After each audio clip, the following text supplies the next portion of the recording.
dhalinyaro dhammaantiin baad salaamantihiin. Waxaa jirta sanadkii 2026 maalmo kooban baa inooga hadhay, yacni bishan December ee dhowaan bilaabmaysa ayaa inooga hadhay. Qof kasta wuxuu ku hamiyaa haddii la yidhaahdo inuu meel wanaagsan gaadho, oo qof kasta wuu jecel yahay waxa weeyaan isbedelka. Laakiin dhibta jirta waxay tahay ama waxay dadku ku kala tegeen, qof kasta ma bixiyo qiimaha istaahisho in wax weeyaan isbedel la sameeyo.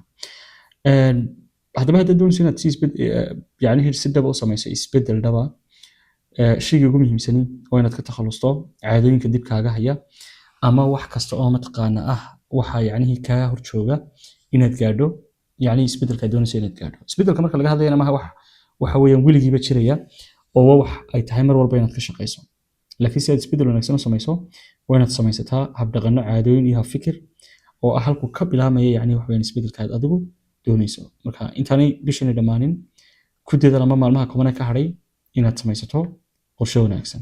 Qorshahana ha fikir wanaagsan iyo habdhaqan wanaagsan ku ladh si aad natiijo qurux badan u hesho oo ka duwan sanadka soo socda taad imika haysato.